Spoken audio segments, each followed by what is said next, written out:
Okay. Terrific. Well, again, welcome everyone. Good evening. Great to have you here.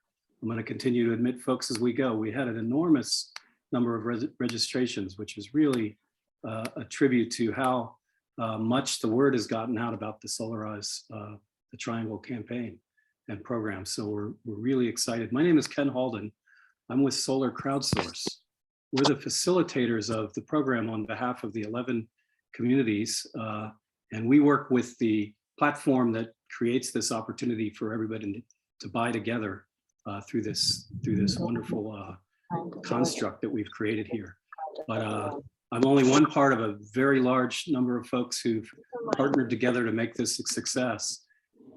So I want to open up before I actually get into the meat of the program by asking any of our community partners to perhaps say a couple words about why they're involved. If you'd like to, I see several of our partners are on board. Happy to have you say a few words of welcome if you like.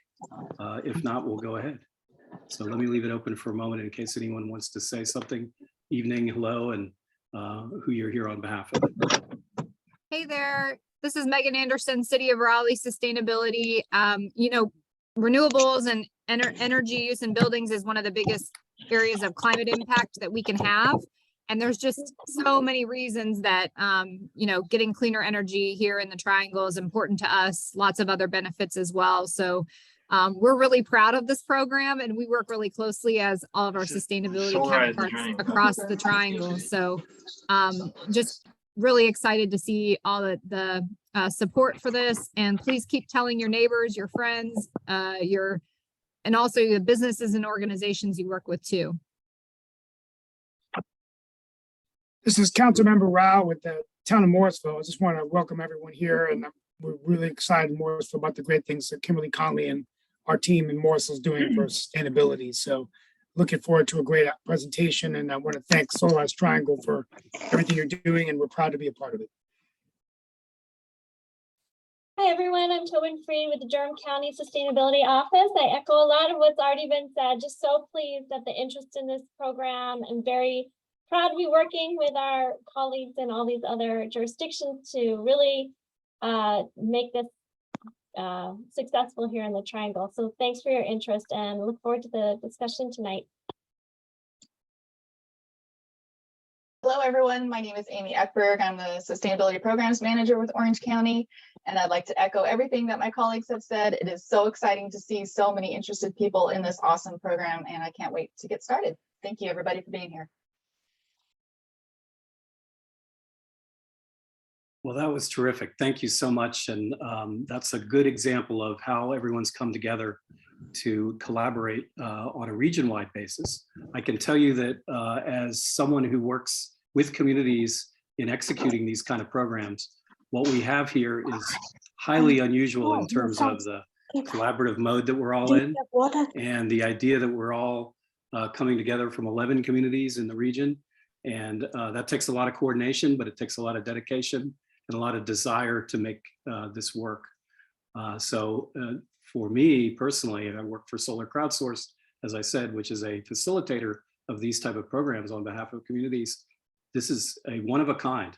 It's really truly a remarkable configuration.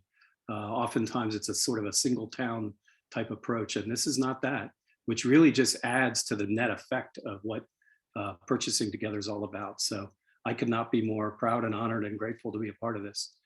So let's just jump right in. We've got already under an hour, and we want to go through the material, and we're going to basically give you the big picture on what the Solarize campaign is all about and what the program entails.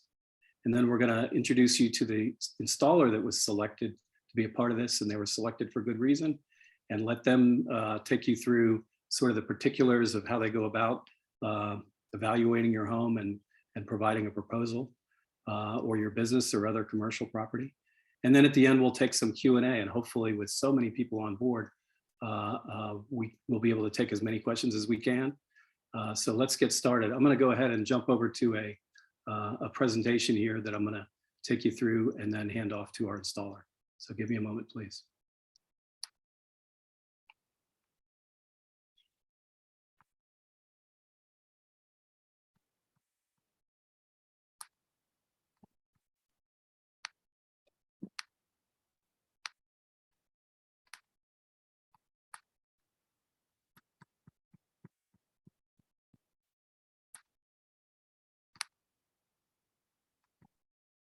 Okay, here we go.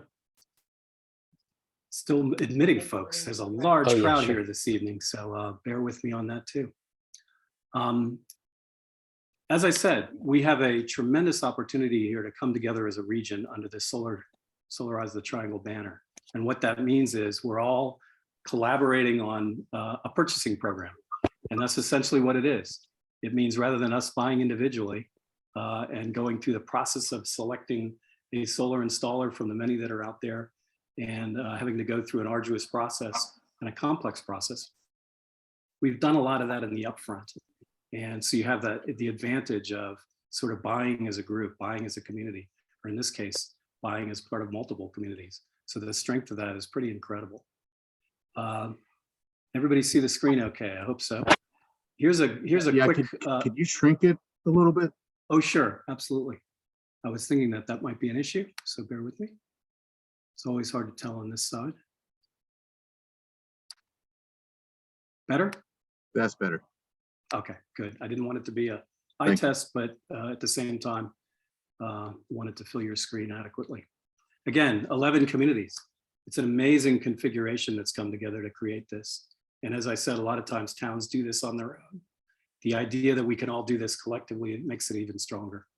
So that's the look at the partnering communities here that are involved in getting this off the ground, executing it, and making sure it's successful. So what is a Solarize program? These programs have been around for about a decade and a half. It's a means to accelerate the adoption of solar energy at the property owner level by buying together and doing something collectively that ordinarily you'd have to do individually. So that creates a lot of power and a lot of collaborative potential. And they've been, like I said, about a decade and a half or so, and they've been very successful in multiple communities. The organization I work with has done these in about 15 or so far, and they get progressively more. It's in my hearing aids. And if everyone can keep their mics muted, that'd be great too as I go.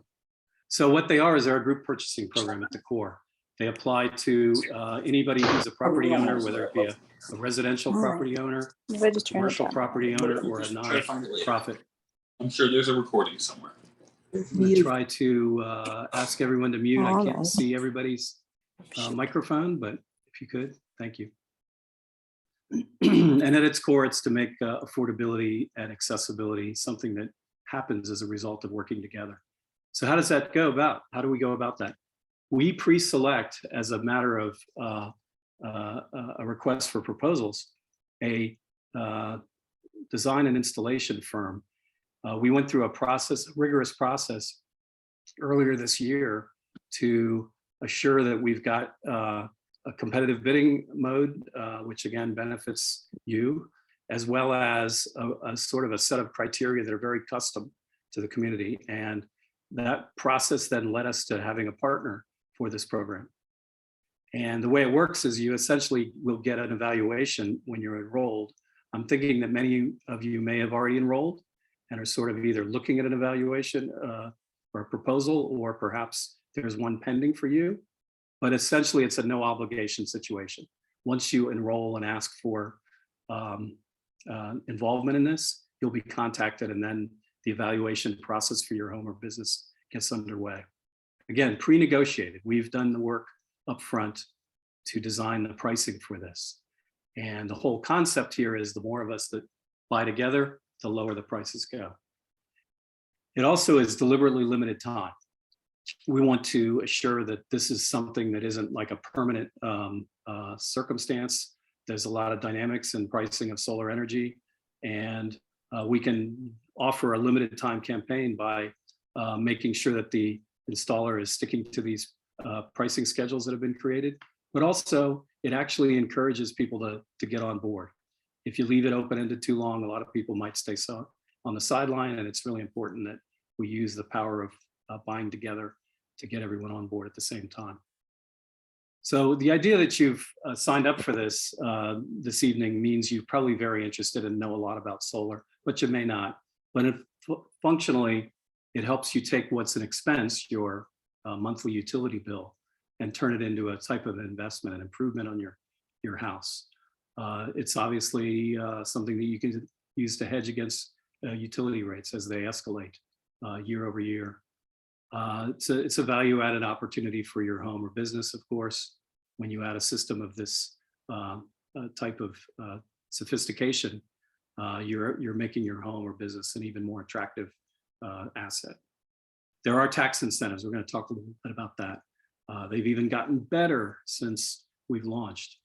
They've, through the federal government's latest tax incentives that have been installed as a result of the Inflation Reduction Act, there's some super federal tax incentives. And the good thing about solar energy, there's very little operating and maintenance requirements. They're fairly plug and play, and there's not a lot you have to do as a homeowner. You can monitor them through your phones. They're highly sophisticated in terms of monitoring and having feedback loops for you to know what's going on with your energy system. And I think everyone understands and knows that this is a super clean form of renewable energy. And for the region as a whole, you're doing your small part, and together we're doing a big part of lowering overall carbon footprint for the region. So there's lots of reasons to go this route. I've talked a little bit about some of them. The federal tax with the IRA Act becoming law in August means that there's a 30% opportunity to access. There's the things we've talked about with the utility rates escalating. And then there's other things that have to do with solar access on the HOA side that maybe make this the time to get underway, especially given the flexibility that's now accessible to HOAs. And finally, this idea that group purchasing creates an opportunity to get a deeper discount than you would otherwise if you were acting alone. So fundamentally, it's a wonderful thing to do at this time, and we think that 2022 is a ripe time to get it done, even as we enter the fourth quarter on Saturday. So what do we mean by tiered pricing or progressively lower pricing? Here's a quick snapshot of how that works. Fundamentally, we start with the first tier, which means we aggregate the amount of buying of solar that we do individually into a total. So each tier is an aggregated amount of solar energy that we're purchasing together collectively. So each tier then means the more we buy, the lower the price goes, because that means the installer can offer the lowest possible price. The good thing about this type of tiered approach, and there's a similar one for the commercial pricing, so you can see the bars that represent how far the price drops up to, like I said, 25% off or so. Same goes with the commercial pricing tiers. The good thing about this, though, in terms of when you act and what tier you're in, which may make you scratch your head, is when should I act?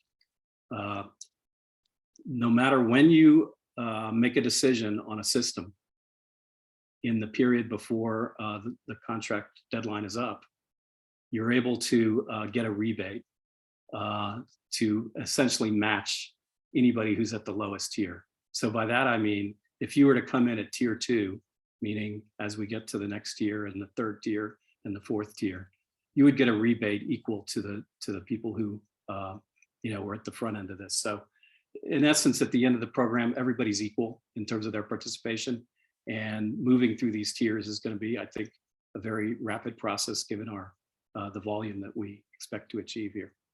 As I said earlier, it's an incredibly simple approach in terms of the plug and play nature of this. The contractor has been vetted by virtue of the community partners coming together and scrutinizing who should be the partner in this. The materials have been vetted. There's a predetermined pricing schedule that's been created as a result of this, and we're all operating kind of together. And that's a very different kind of purchasing proposition than if you operate on your own. So with community support, we can all kind of act at once. Key dates. This is really important to take a look at now. We just got started in August. So we're in a mode here where we're trying to get as many people enrolled between now and the end of the year as possible.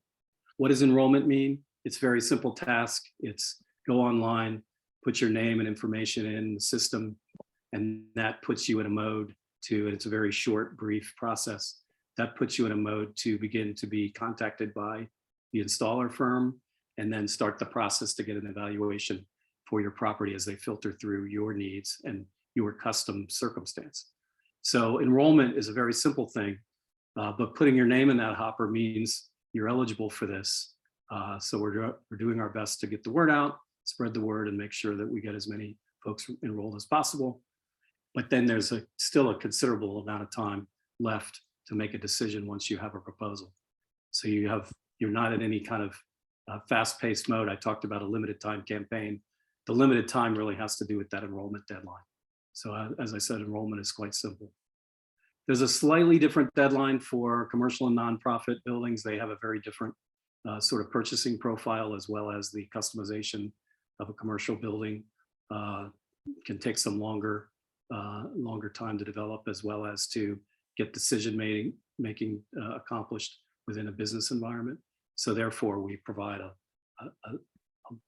bigger window, more time to make a decision on the commercial and nonprofit side. So with that, that's sort of the big picture of what a Solarize campaign is all about. Happy to continue to answer questions as we go forward on this or the aspects that Yes Solar is about to go through. So I'm very pleased to be able to introduce Thomas Gamble, who's with us from Yes Solar, as well as some of the folks here on the team. And he's in a position to kind of give you a deeper dive on how the program works from the standpoint of you having enrolled and the contractor getting engaged with what your specific needs are. So with that, Thomas, I think I'll turn it over to you. Ken, one quick question Sure. concerning the commercial nonprofit. As a nonprofit, is that the federally recognized nonprofit organizations, or would that include HOAs that are a nonprofit corporation but not for tax purposes? I might need to let the folks field that, but I would say, generally speaking, it's not necessarily a federally qualified nonprofit. There are some things that are in the new IRA that are going to be opening up nonprofits to new accessibility and new benefits. And that's a slightly different track. But in the conventional Solarize sense, what that really means is your organization is seeking to get the energy burden reduced for your organization and working through the offering that the Solarize program creates for you. That's the most straightforward way I could say it. The HOA side is its own piece, and we'll probably, I think, given the number of questions we've gotten early on since launch on HOA, in addition to whatever we can answer this evening, I think we'll probably do a specialized workshop for people who are in HOA circumstances. I'm sensing that there's quite a bit of desire for that, and we want to be sure we address that desire. So with that, Thomas, are you on board? And I can give you my screen. Please, yes, I'm ready to go. Thank you so much. Terrific. I'm going to hand off to Thomas, and we'll be here to continue to look at your questions as they arise. Thanks. Okay, Ken, thanks. Thank you to everyone for being here. This is very exciting. Wow, I think we have 50 plus people now still going. Great. I want to start off let's just thank Solar Crowdsource. Thank you guys for doing what you're doing. This is great. I want to thank all of the community partners as well. Thank you for scrutinizing the industry. You know, there's not a whole lot of eligible contractors out there, and there were some good ones in there. So we were really proud to be chosen for this prestigious designation. And thanks again to Ken. You left me plenty of time. We have 40 minutes before we got to do, I don't know, I don't think we have a hard stop. So hopefully we'll have time for some question and answer. Great news. I have more slides to share.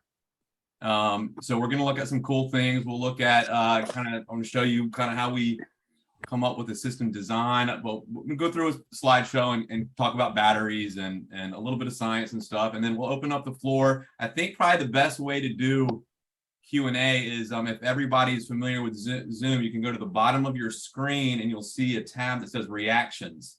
And you can raise your hand. And I think that will put people in like a queue we'll at least be able to see who's wanting to ask a question, and we can work through them systematically for as much time as we have. So I'm just going to go ahead and with that, just dive into good old PowerPoint. Let me share my screen.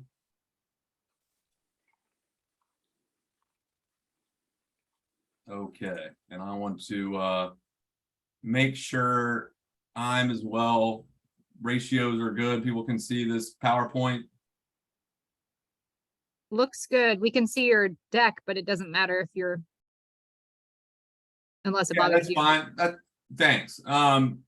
So yeah, Yes Solar Solutions. I'm here to explain the contract was selected. So we were founded. We're locally owned and operated. We've been in business since 2009 or so. We have plenty of installations, majority residential, but lots of churches, lots of municipal buildings, commercial as well. We're the only nationally accredited solar company in North Carolina. This has teeth. Actually, before I just plow through here, I know it's getting towards dinner time. People might got to jump.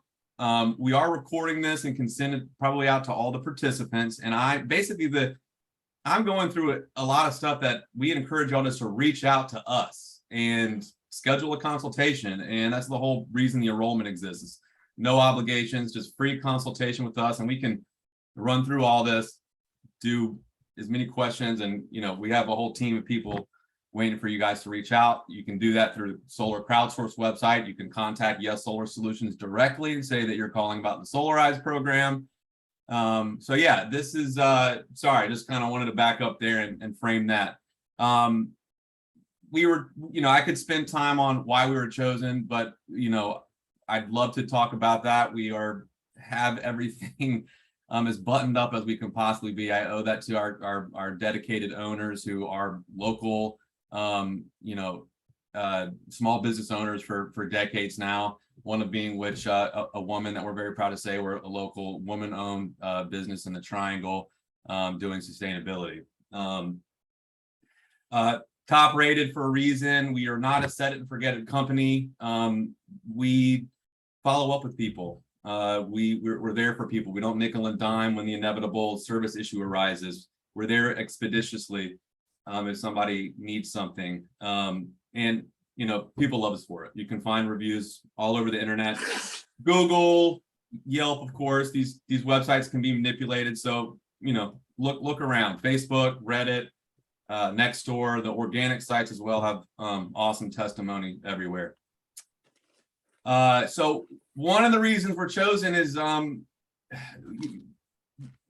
been known to talk people out of going solar. There's, I'm sure y'all might have heard, there's in the news a competitor, a huge company that subcontracted lots of the sales and installation part of their work, and they were getting people into poor investments, poor choices, and they are now out of business.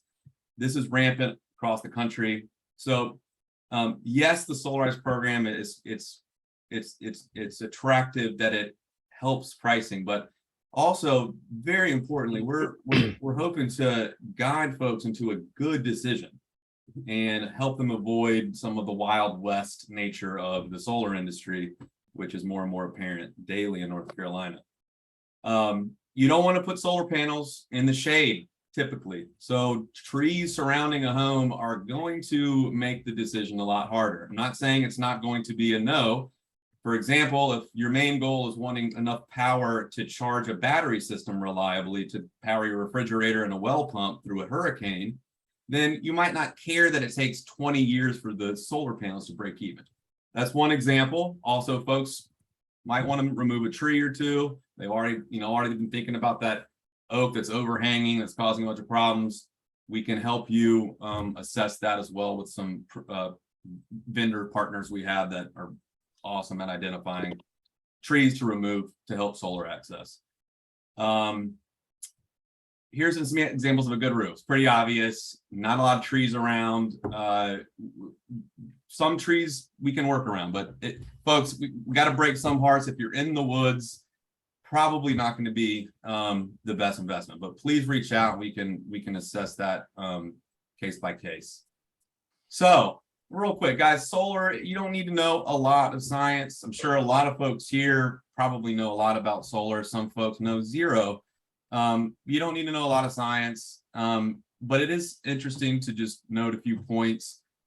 There's two kinds of solar. Typically, you have sunlight that hits a panel and heats water. That's a thermal solar system. And then you have photovoltaics is what we're doing.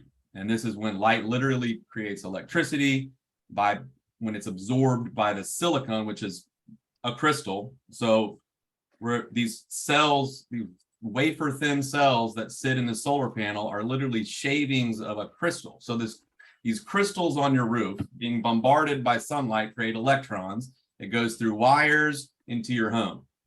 Very straightforward. The only other component is the brain of the system, which is called an inverter. And this is what turns the power from the panels, DC current, into alternating current, which is what we use in the home and what the grid uses. So it's just electrons flowing from your panels into your home. And if it's lunchtime and you're not there and you're producing more than you need, that's the genius part of how the utility steps in and becomes basically like a virtual energy storage system for you, or an energy bank account. So how does it work? Yeah, so net metering, y'all might have heard this. It's this process by which you can not pay any electrical expenses, even though you need to get electricity from the grid at night. Because unless you have a battery system, which is a separate investment proposition that we'll love to talk to you about, if you just have solar panels, though, you need electricity at night and on rainy days. So what we're doing here, and I want to show you all a monitoring system just to demonstrate this, but you produce more power during the day than you need by design. Most days, if it's sunny, lunchtime, your system's producing more than you need. You send it to Duke, they sell it to your neighbors, and you get a credit against what you use as soon as the sun goes down or the next day when it's sunny. Let me actually show this real quick with one of our existing customers. So this gentleman here, this is actually fun. It's one of my earlier clients working for the company. He allowed us to install solar panels when his home was under construction. I think they look, I venture to say beautiful here, but pretty spiffy in my opinion. So Brian, I shouldn't use their name, but this client of ours, as you can see, this graph is showing you through the monitoring system that you'd have access to, what the energy profile of the home is during the day. And then as you can see in the middle, all this green and blue is the solar power. The blue would have been red if you had not have solar panels. So all the blue is solar energy that your home is using in real time. And then the green is the energy that's left over that's sent to the grid. So if you had installed solar the day before, you'd be paying for all this electricity. Then you wouldn't be paying for any of this, in fact, building a credit. And then at night, you wouldn't pay for whatever's left over between this and the difference between what you sent them and what you used at night. So that's the basic idea. It's a daily cycle, and there's some seasonal variabilities, air conditioning use and such, but overall, you can size a system whereby you're producing enough electricity to offset your entire usage for the entire year. So that's it in a nutshell. Again, you don't need to be a photovoltaic engineer to do this the right way, but we're happy to explain this further. That's sort of it, though. So solar panels. Ken went through it. It's saving you money. It's increasing your home value. That's been demonstrated pretty robustly in North Carolina, especially. But now we're moving into 2020s. Solar panels have been around since the 1950s, and if this grid goes out, you lose your panels. The solar panels by themselves do not allow you electricity consumption during a grid outage. So we're throwing up images of Tesla, and that's our preferred vendor for the battery system here. They are night and day ahead of basically any competitor out there, in our opinion. Elon says some weird stuff on Twitter sometimes, but they really know what they're doing with engineering. And we've just been continually impressed by the reliability, the price point compared to other competitors. And it, you know, the whole experience, the app, the monitoring system, it's an incredible machine. So if you want the ability to store electricity, run your home off the electricity stored from your system at night, or in my opinion, much more importantly, would be to have electricity in the case of an outage. So if there's a hurricane, you can have electricity day to day. And of course, we have to manage expectations when we tell you how long a battery system will last through an outage scenario. But suffice to say that you have enough solar panels, you have enough batteries, and you're mindful of the state of charge and how much sunlight there is, you can use a solar and battery system to remain in a grid outage scenario indefinitely. So they are a pretty amazing system. The Powerwall specifically guarantees unlimited cycling of the battery. So we are getting to the point where folks can put on enough solar panels and enough battery to theoretically go off grid and feasibly go off grid in some circumstances. We're getting at least close to there for a lot of people, and we've done that for several of our clients. Most folks are going to be grid tied because it's you know, Duke is there as a huge battery system for you. Net metering is a beautiful system. And moving through these slides here, just some more information about the way the system pays for itself is just simply retained earnings. Now you're not renting your electricity from Duke, you're putting it either up front into the investment, or of course there's plenty of financing options these days. We have some featured ones, including with rates as low as 0% for 18 months, and then we have installment plans as well. This model here is very conservative, y'all. This would have been based on a more or less solar system that's facing south, a decent sized system, breaking even around year 12 if electricity prices go at 3%. We could probably spend a whole nother Zoom talking about macroeconomics about how fast electricity prices should ride in the future. But follow, come to our website, follow our blog, get in touch with us. We like to talk about that sort of thing. Let's talk a little bit more on the Solarize program. Ken did a great job explaining it. The way I tell people is that no matter when you sign up, you're getting the same price as everybody. And the way we do that is simply by sending folks that are signing up now a rebate check to reconcile the price. And I should clear it. I'm saying sign up. There is some, you have enrollment. I usually say sign up to when I'm talking about people signing up with us and signing a contract. So to not muddy the waters here, we have until December 31st this year for enrollment, and that's no obligation. That's basically wanting to get in touch with us for a consultation or a proposal. And then we have until March 31st to get all those folks that enrolled, the folks that are interested, to sign a contract. We have had an overwhelming response. We've had over 700 folks sign up or enroll. Looking at this email here, and yeah, we're about at 170 kilowatts. So you can see these tiers are denominations of kilowatts. You have 100, 101, 250. Our average system size is about 10 kilowatts. So if we sign up 10 people, we've reached 100 kilowatts. That's been achieved, and we're now into tier 2, and we're pretty close to getting into tier 3. So the more people that sign up, the more kilowatt capacity we are under contract with, the lower the price gets. And so folks that are signing up now sign up at today's price, and then once the 31st rolls around, we reconcile their price by mailing them a check. Could be confusing here. This is a dense page. There's tiers that go down and rebates that go up. And so please reach out, and we're more than happy to sit down with you and explain all this. The battery system is not affected by the Solarize program. It's just the solar part of the installation, but they are basically two separate line items. We can do them at different times.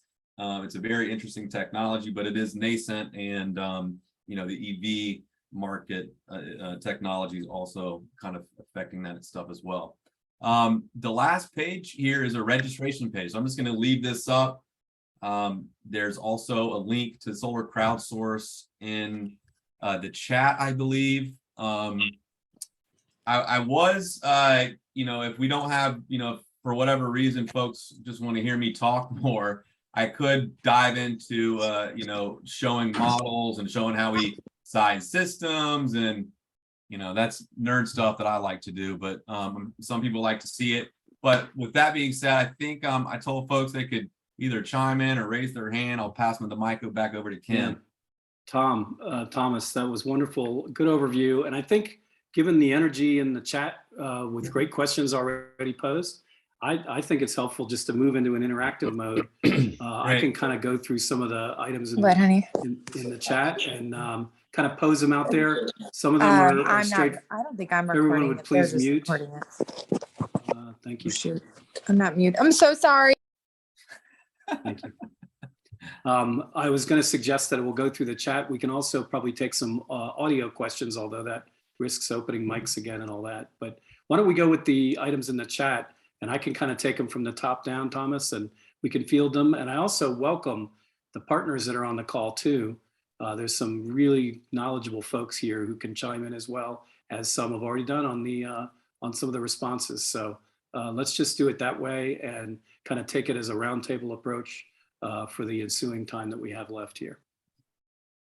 I'm going to scroll down. There was a lot of good upfront questions. The mention of how to find out more information, it's simple. SolarizeTheTriangle.com. The solar crowdsource address has a lot more characters in it. So just type in SolarizeTheTriangle.com and it'll take you to everything you need to know, and a lot of what we covered this evening, as a matter of fact. So with that, let me go to the top here. One of the questions here says, are system sizes limited to 20 kW or less for interconnection approval for residential and commercial projects? Or could you participate at an above 20 kW level? Also, does this price structure cover ground mounts as well, Thomas? Yes, it covers ground mounts. There is, so thank God, that's a great question. So the tier pricing that's in the RFP, the set tiered pricing is a base price. There are things that affect this base price. So, for example, installing on a roof that has a really incredibly steep pitch is a slow going affair, requires extra equipment, extra time.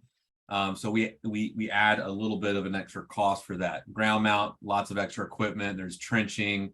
So there are things that can affect the price to increase it. And there's also some things that will decrease that base price. For example, an economy of scale. So that 20 kilowatt system would be cheaper. I don't believe we have a ceiling on the amount of solar you can install. Duke does require that you stay to 20 kilowatt AC or less, but that means you can go up to 24, 25 kilowatt DC on the panel side. And honestly, you can install as many solar panels as you want. You just can only interconnect 20. You can install 100 kilowatt, but you can only interconnect 20. And I can, if people want to add, that's a nuanced question that people that want to talk about that more should contact me directly. Sure. Can I just add though, Thomas, that Duke does restrict that you can't install more than, I think, 125 than what you use on site. So if you are using that much, you probably have a really big house. Maybe you're heating your swimming pool. You have a couple electric vehicles. You'd have a lot of demand to get to 20.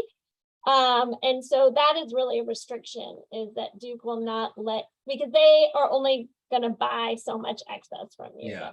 One thing to follow up there, I would say that most folks don't need a 20 kilowatt system. This is a enormous system. And they try to restrict it. I think there's if you can try to the worst they can say is no. You can try to get an approval for as large as you want. Great. Good question and good conversation there. Thank you, Tobin, as well. Someone made a note here, and I'll go ahead and make it publicly in case you're not looking at the chat, that there is going to be some focused discussion coming up on October 18th. We'll be putting this and posting the information about this, but it's a Zoom meeting for nonprofits, especially congregations, hosted by the Interfaith Creation Care of the Triangle Organization. So that's for homeowners and for others to get more information coming up again in October. So someone wanted to share that, and I wanted to pass that along too. Do we work with a roofing company as a partner if we want to also replace the roof? And of course, a sound roof is a really essential part of your process that you want to go through. There's no point in putting a sophisticated system that's going to last for a couple and a half decades on a roof that's not ready. So Thomas, you want to take how you go about that when you get in a situation where there's some roofing needs? Sure, yeah, that's great. So yeah, what we're looking for typically on someone who can be considered qualified to go ahead and install solar is someone who has a decent solar access or at least enough solar that it can meet their goals. And then a fairly new roof. You don't have to have a brand new roof, but if it's mid-life, you probably want to have a professional solar roofing contractor come and assess it for damage. A lot of probably it seems like 90% of roofs these days are getting bought by insurance companies. So hail damage claims can there's a lot of that out there, but it's there's been some pretty severe storms lately. So definitely keep the roof in mind. New roofs, a great time to go solar. Solar panels are guaranteed to be producing almost around 90% of their original output at year 25. So they will outlast a shingle roof. A metal roof is that lasts 100 years is probably more like the time frame for a modern solar panel these days. So do factor in so if, to end it, if you put a solar system in at the early stage of a roof, by the time you need to get a new roof, the solar system will have paid for itself probably twice over, maybe 3 or 4 times, depending on how fast electricity prices go up. Mm-hmm. Super. That's a good question, though, and thank you for that. I'm sorry. Yeah, I'm sorry. I'm the one who asked that question. So do you or do you not because we are also in the stage to change a roof, and that's why we want to put a solar system on top of it. So do you have a partner or no? Yeah. Or we need to install a roof first and then contact you? Thank you, Annie. Yeah, I'm sorry we forgot to answer that first part of your question. We are not a roofing contractor, but we can make some recommendations for some really good local companies. There you go. Thanks for that. And I know some of you have your hands raised. We're going to cruise quickly through the chat because those questions are. Can I just add one more thing about that? So if someone is planning to, or maybe ask a question, someone's planning to redo their roof, they could enroll in the program, apply for the program, put their information in. If the roof is not changing, like what direction it's going or anything like that, it's just getting new shingles, you would still give a quote. They could still say, yeah, we want to go forward, and then replace the roof and then get those installed after the roof is installed. Is that correct, Thomas? Yeah, sorry. So guys, if y'all need a new roof or think you need your roof assessed, you can get that done. You can sign up. I mean, you can contract, like say you need a new roof. You could call a roofing contractor tomorrow. They have your roof done by October, or into October. We wouldn't be installing the system till January at this point. Maybe compressed, but you'd have time to get the roof installed first, and we can make a recommendation there. What else did I want to say about that? I'm gonna punt. Okay, good stuff. Thank you. I was going to say we're going to get to the raised hands, so don't be patient, but we're going to try to crush on these chat questions, which are all wonderful. Can you do a job with existing solar panels, meaning someone's already got solar And can you add to that system under this program, Thomas? Yes, and that would be feasible in certain circumstances.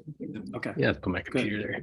So Dana, please investigate that when you enroll and go through the process. You also asked a question that has to do with HOAs, and I know that's on a lot of folks' mind. There's a great super answer in the chat. I think Tobin provided it. And around HOAs, there was some a court case earlier this year. They're really the HOA dimension that before might have been preventive or restrictive has changed dramatically this year. And but there are some things that we can do. I mentioned earlier we should probably do a deep dive workshop for HOA board members and or folks who are involved with their HOA and trying to move through their regulations. And we've also can be in a capacity to help with bylaws or other restrictions that are in your covenants for your individual development. So let's just stay in touch on that. And we're going to continue to publish, I think, some good Q&As and some good information on some of the HOA factors that you confront. But the good news for North Carolina is that there's a lot fewer restrictions now than there were earlier this year and in years past. Can batteries other than the Powerwall be offered? I think that's the question is, Thomas, is Powerwall the exclusive battery offering here? What if we want to use rack mount batteries? Asks Malcolm. Thanks, Malcolm. Currently, as far as I'm understand, the Powerwall is the designated battery system for very good reason. But there are I mean, solar batteries have been around just almost as long as, as long as solar panels have. Terminal lead acid batteries and front, marine cell style batteries. I think he said a rack battery. So, we have something like that in our warehouse, office, backing up our property in Cary. The lithium ion systems that are smart and you can look at and control from a phone are what we thought would be the best for the solarized market. Great.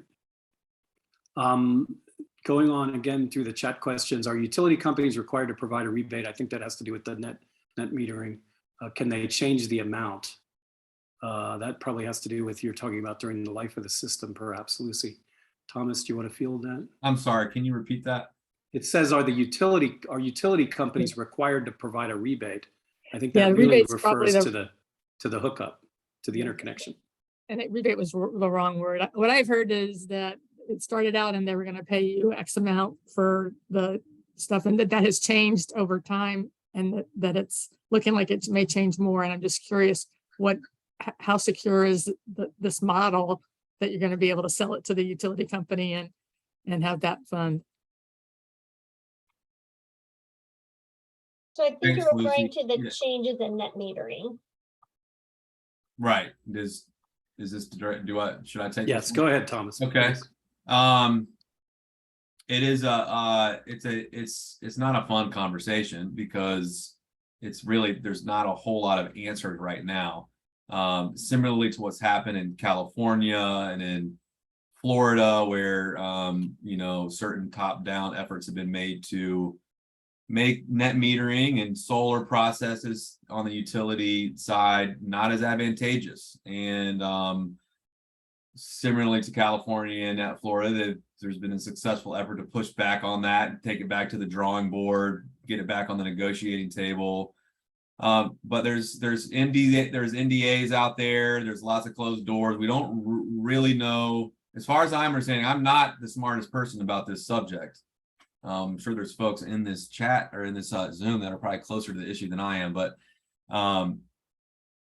our company owner is one of the participants in the effort to negotiate this proposal. But in a nutshell, just for folks that don't know, this net metering process we talk about, it has been a proposal for Duke to change it to something that they've said is just as good, and that the solar industry is saying that isn't as good, and it's objectively much harder to explain and more complicated and based on a time of use, and there would be arbitrary charges for systems higher than 15 kilowatts, and there's all sorts of moving parts, but at the end of the day, this is back in the drawing room, and there's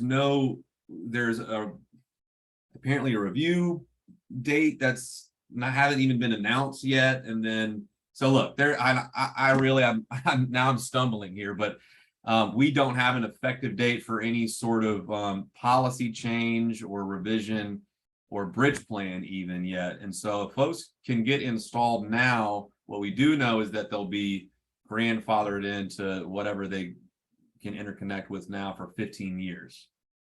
That was the key point I think that needs to be heard is the sooner you get in, the less opportunity there is for this fluid environment that you're describing to change underneath us going forward. So that is a reason to act sooner rather than later. I would just reiterate it. I do, like they were saying, there's a lot of unknowns, but I do believe that within this time period, it's highly unlikely all those changes would happen that quickly. But so again, if you sign up here soon, you should be fine. And within this, I don't foresee it happening even during this time period or even anything close to that. But you did never know. I don't want to say that for sure, but I would say I wouldn't worry about that for this program right now if you sign up soon. That is the sort of reassurance there. Good point, Megan. And a lot of that, the idea of being kind of grandfathered in. But I think the honest answer to the question is no one can predict where things are going down the line. And we want to be, obviously transparent about that. There was another question along the same line. I think we answered it. That has to do with how the power company is changing. Hold the on credits. 1 second. I think Kathy, Kathy, did you want to chime in here on something? Oh, I'm sorry, Kathy. Yes. Yeah, yes, I would. Yes, Solar Solutions was one of 3 interveners on this net metering change. My co-founder, Stu Miller, is under NDA, but it just surfaced again today because Duke Energy has been very quiet about what the changes might be. And I think it was Thomas or one of our sales team had a question about whether we could guarantee that it would not change. And we said we cannot because Duke is a monopoly. Anything could happen. To this point, it looks like people would be grandfathered for some period of time, but it really is up in the air, to confirm what Thomas was saying. And it could take another year or it could be in January, but I really don't think it affects the Solarize program, but just wanted to kind of clarify where yes solar is. Got it. That's helpful. And you can see that one of the other powers of us working together collaboratively is the surfacing of these issues collectively amongst individual citizens, as well as, obviously power company customers, as well as people who represent municipalities and government. So it's really helpful to kind of see this real time, as opposed to everybody individually sort of trying to sort through it. So we hope that over time too, the other thing we can be is sort of helpful with information and maybe a legacy of this program is that information flowing to the community. Here's one that's a little more nuts and bolts. I'm looking at pairing my solar install with a roof replacement. So back to the roof years. My roof is about 5 years. Will Solarize be a yearly venture? Well, we're in year 1. And that goes back to that notion of not putting a system on a roof that has a short lifespan. So regardless of the length of the program or the timetable for a Solarize program, you want to get your roof in a ready state. Is that a fair way of thinking about it, Thomas, with that question? Yes, absolutely. Good. Here's the one that has to do with limited to certain PV. Are you limited to certain PV modules, types, and wattage for this program? Or are there options available for a P-type, N-type, and N-type PV module? Thomas. Oh, so unfortunately, one of the components of the Solarize program is pre-designated equipment, whereby we can source this at advantageous pricing by getting all of it at the same time, reserving inventory in mass. So that's that pre-vetted notion that we've gone through it and upfront determined what the volume can create here on a pricing scale. So the more variability there is, the less you can offer this type of, deeper discount. So the whole concept is to kind of have this plug and play approach. There's a question about warranty periods too, by the way. I'm not sure we spent much time at all. Yeah, let me talk on about that workmanship real. and materials. Go Yeah, ahead. let me talk about that real quick. And I also see some coming in about homeowners insurance. So this will dovetail in nicely. I'm sure folks have questions about that as well. So solar panels are extremely reliable these days. I think it was Ken, or not Ken, Don the other day that said 10 years ago, you would have needed to be a little bit more careful about putting trash products on your roof. In a competitive market like North Carolina these days, most solar panels are going to be really high quality tier 1 products that, 1 in a million, 1 in 4 million are going to be defective or need to be, we really never have to worry about the solar panels. Most of the time, it's going to be an inverter. All the equipment's covered by a 25-year warranty, which is it's a raft of warranty. You have warranties from the manufacturer on the equipment and production, and you have warranties from the installer as well, guaranteeing the quality, the install, service, maintenance, and that the system is going to produce and work properly for the life of the equipment. So it's 25 years, soup to nuts, comprehensive parts and labor on the entire system. But solar panels are, almost invincible, but they're not. They're rated for hail damage. They're rated for 200 mile plus per hour wind load tolerances. Typically, they're built for a terrible hurricane season in Florida. They're overbuilt for North Carolina, but they're not invincible, and the warranties aren't, don't cover everything. So for the fire, or heaven forbid, the tornado, the lightning bolt, the neighborhood kid with the pellet gun, that's going to be a homeowner's insurance claim. Most insurance policies have the ability to easily add a solar system. A lot of times it won't affect your premium. Seen that happen quite a bit. If it does affect your premium, it's usually like what I've seen anecdotally is like $30 to $50 per year. Typically, I've seen one time a client report it was like $200 for the year. So it's typically a drop in the bucket, if anything. Okay. So I'm looking at the clock here. We're at the bottom of the hour. I'm game to continue the conversation, but obviously too, we want to respect your time. So if you need to drop off because we're at the bottom of the hour, I just want to say the website, as mentioned earlier, Solarize, thetriangle.com is the place to get information, but it's also a place to seek information.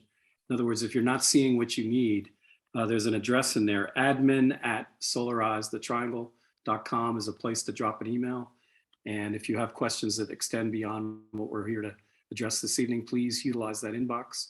But we're going to keep going if that's okay with everyone.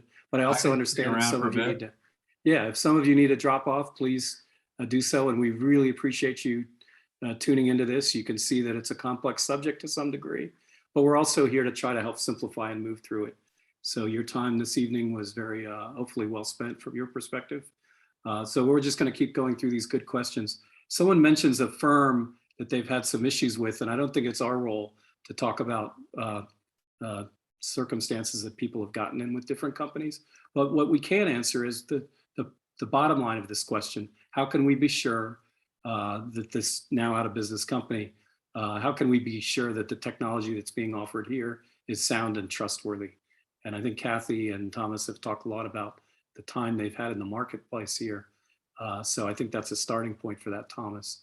One risk of installing a solar system, even if it's the best equipment, the best, installation, it's just airtight and the system's working properly.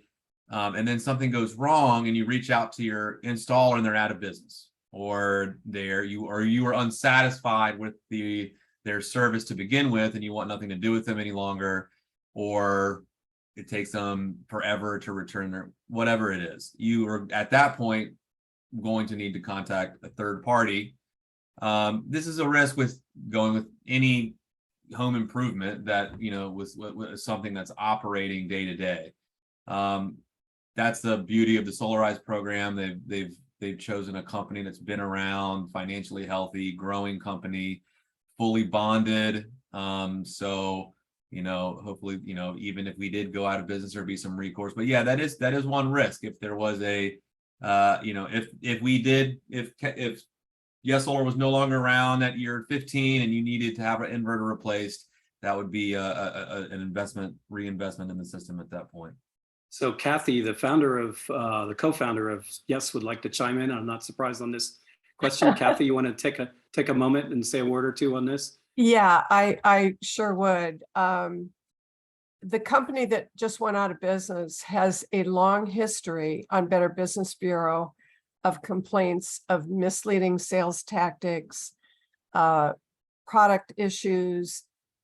I mean, 15 years of customer complaints. And this is a challenge for us in the solar industry who are trying to do things the right way and trying to make sure that we've serviced our customers. So it's disappointing to all of us in the industry that this has happened, but it was kind of like a train coming. And when a company has that history of complaints, it can't go on forever. It's got to catch up with them. And I think I'll give Solar Crowdsource some credit that I don't know how many other companies that you reviewed, but I think choosing a national company, a local company that's nationally accredited and has been through other vetting processes gives you some reassurance that we take our commitment seriously. We don't slap, as Thomas has shown, we don't put systems on north-facing roofs with shade. We don't misrepresent financing options. So I completely understand and sympathize. It breaks my heart to read complaints on the Better Business Bureau about companies like this. But it's unfortunate, probably every industry has this to deal with. But I would think this was a good rationale for using a Solarize program where Solar Crowdsource has done that vetting. Along with the partners. It was a very, very collaborative process. that we went Along with the through partners, Right, absolutely. exactly. So it was a collective effort. In many ways, we were just the guide on methods to get to that finish line, but the selection was made collectively and through a really rigorous process. So thank you, Kathy and Thomas, for that answer too. So hopefully that speaks to it. Mr. Dowd, Tom, my good friend here, who was a first entrant tonight on the call. Hi, Tom. You ask about microgrids for communities and that sort of thing, campuses, the bigger picture. The Solarize campaign and what we're focused on here is sort of individual rooftop solar. What you're referring to there has to do with more utility scale type of applications, and that's not really what we're all about in this mode, at least. But there are opportunities that are forthcoming through the IRA and through other access issues that are kind of starting to materialize with utility companies. But a microgrid or a larger community array is a different thing than what we're really talking about here tonight. So to the extent that I can speak to it, that's really where we want to confine ourselves. Hope that helps, Tom, on your question. Let's see here. From a technical POV, too much solar backfeed on a residential feeder can impact voltage profiles and utilities, either limit the interconnection on capacity or adopt smart metering to curtail the inverters. I don't know. I'm not sure where the question is there. Yeah, Usman, it sounds like you need to talk to our engineers. Yeah, exactly. I'm trying to dig out where you want to go on that. Well, I think I can answer his question by saying that solar is not just something that a contractor puts on your building and walks away. We have to do a very intricate design that follows very specific and stringent national electric codes. And then once that's designed, we send it and pay for an engineer to stamp it. And then we pull a permit. And then after it's installed, we have to have the county come out and look over everything to make sure that everything's copacetic with electric code and fire code. So that ties back to the reassurance discussion that we just had earlier. Is damage to solar panels covered by home insurance? How does that factor in, Thomas, with? It is, as discussed momentarily ago, with the warranties. You have warranties that cover almost everything, but the precaution will be to make sure it's just covered by your homeowner's insurance, just for those, times a Category 6 hurricane comes through. Another roof question, is it possible that in a 95-year-old house, the roof is not sufficiently supported to hold the weight of a system? I suppose that's definitely possible.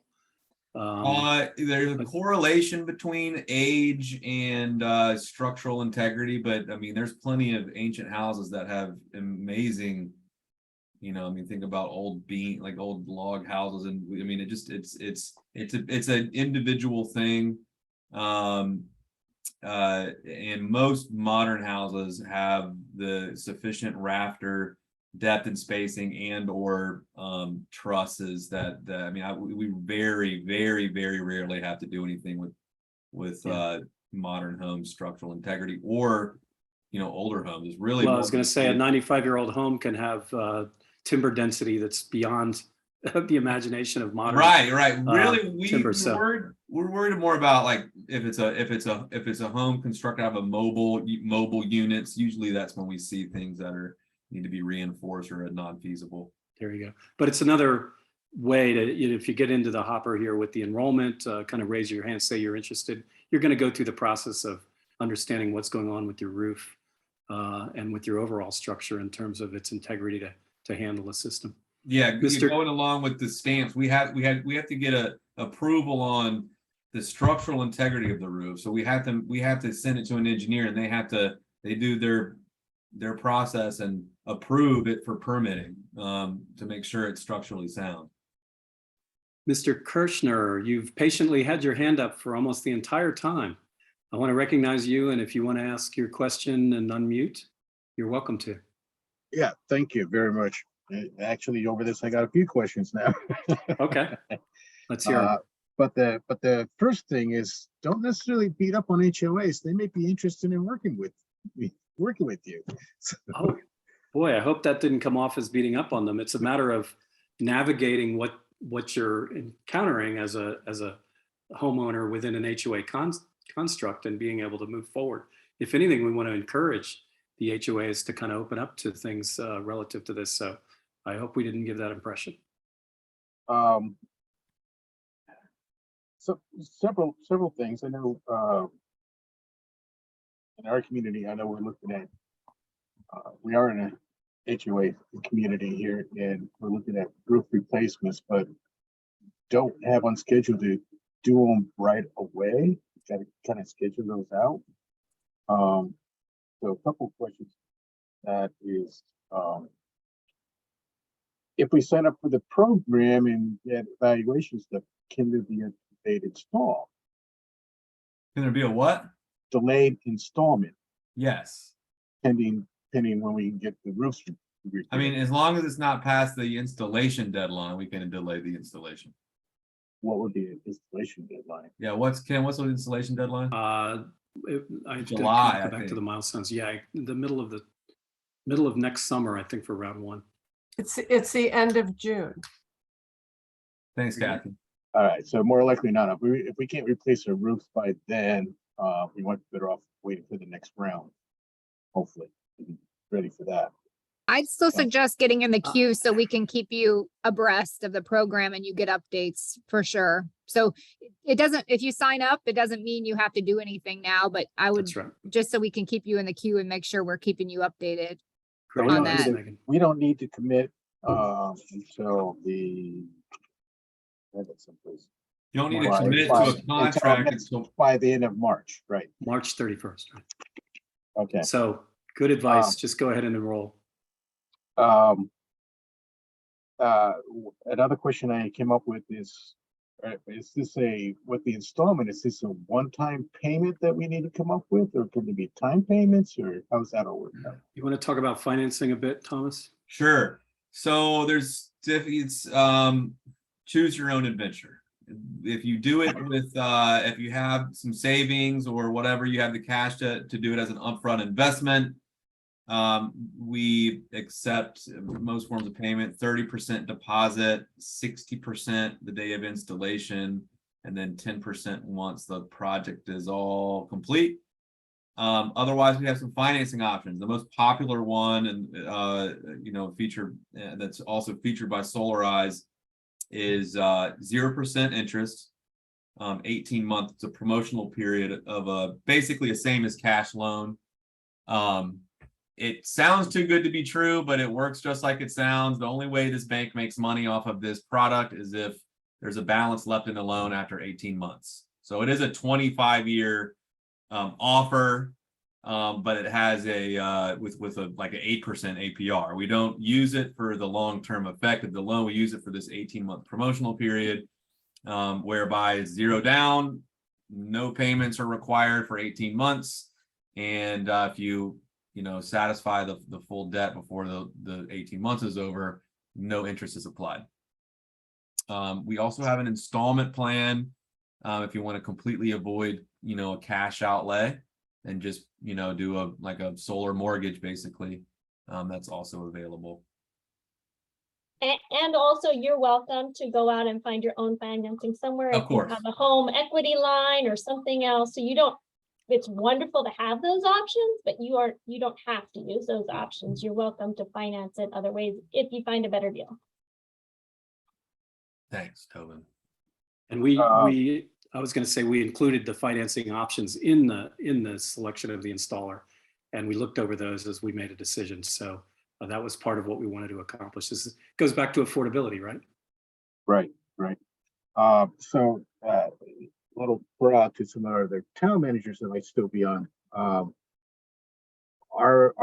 various towns, I don't know if there's anybody in the Carborough area or Chapel Hill area, but are the towns doing anything to help assist, like a community wide, such as if there's like a home HOA community that's interested, or any of the towns offering further assistance on a group effort? Are you asking if the towns are putting any funding into that, or can you explain a little bit more what you're asking? What, such as are towns considering like grant programs to assist communities buy into this? Yeah, so some of Which the might be local- separate from this program, but right. can be Not at applied this, toward. yeah, not at this time. Some of the local governments do have funding for people who meet low income criteria. We're still working out exactly what that criteria are and kind of some of the final details on that, but no funding specifically for other groups. And I would just add the more folks that sign up. So I think the incentive here is if a larger group signed up, that would actually bring the cost down. And the fact that we're doing this across the entire triangle, this is likely we think we're going to be the biggest program that's ever been in the US just after we finish and all the interest we've gotten so far. And so with that in mind and all the incentives right now, this is a really good opportunity to try to really bring the costs down as much as possible for people that may not have been able to access it before. And then to Tobin's point, in the second year, we're really trying to look at folks that can benefit the most, that have the highest energy burden, that are low to middle income. And for that, we're focusing our funds on trying to subsidize that for folks that wouldn't otherwise be able to access this program at all, but could benefit the most. And so we're trying to stretch our dollars as much as possible, and open this up for access across the community as much as we can. And adding on to that, if there was interest in a particular neighborhood, trying to get more, people signed up, and that HOA invited any of us, Chapel Hill and Orange County are participating. But really any of us would be happy to, do a virtual thing like this just for that neighborhood so that you could get, as many people in that neighborhood signed up. That'd be awesome. Yeah, I think there's a lot of different approaches here, sort of us acting as kind of a speakers bureau for HOAs. We can kind of extend ourselves. We'll try to figure out how many of those we can handle and where. And or I think too, we probably will work on something where we can invite HOA leads, board members, and all that to come to a forum and to make accessible things like example bylaws to help. So you're not starting from a blank sheet of paper to revise anything you might need to within your own construct. So while this isn't grants, it is encouragement and facilitation for HOAs to be able to accommodate their individual homeowners. Well, that's why I who say don't desire beat up this. on, that's why I say don't beat up on the HOA. They may be interested in trying to reach out to the homeowners to buy them into the. We've been approached. We've been approached by board members at the launch. I know I was approached by someone who's on board who just wanted support. So we're happy to provide that to the extent that it's helpful. Great. One question I had has to do with maintenance. What is it like? Repairs and maintenance. Is maintenance the annual cleaning of the panels? I understand they need to be cleaned off once a year. Yeah, thanks, Robert. And then I'm going to answer this question, and unfortunately I'm gonna have to drop out, everybody. But that's a great question. We have around 1,600 clients, and we go out and clean panels a handful of times a year. We're not cleaning lots of panels. Typically, rain will keep panels unobstructed enough to maintain its contract guaranteed capacity. If they're on the front of your home and you want them sparkly, cleaning them is so your only really obligation is to have the panels covered by your homeowner's insurance and to keep them unobstructed. So if that's dirt or grime or leaf buildup or whatever, that's your response to keep them clean. A couple $100 a year, every other year, maybe tops. But again, a lot of people never find the need to do this. And yeah, we also just wanted to mention that in our solar, what we put in the contract for the guarantee for how much solar the system is going to produce, we do factor in a little bit of soiling, it's called in the industry, but it's just, dirt and film and grime that builds up on the panels.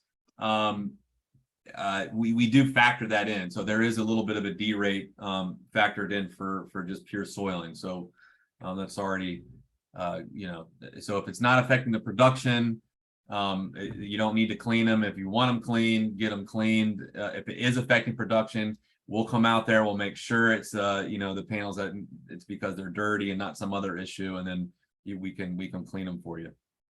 There you go. Well, super. Well, with that, I think we need to call time. We've had a There is just wonderful. one Oh, real I'm quick sorry. question that's Yeah. in the chat that I think Thomas can answer quickly, which is, are you Did I saying miss that one? installations will be completed by the end of Oh, yeah. I'm sorry. The It was right there at the bottom. the goal, and maybe the mandate is to finish installations by June, is my understanding. June 30. But we are installing Solarize contracts now. Like I think our first one is probably going to be sometime next month. So these are being installed. They're in the pipeline. They're being installed. So they'll be being installed all the way from now until the end of June. Midsummer there. Terrific. Well, Thank you so much. With that, thank you, Thomas. Thank you, Megan and Tobin.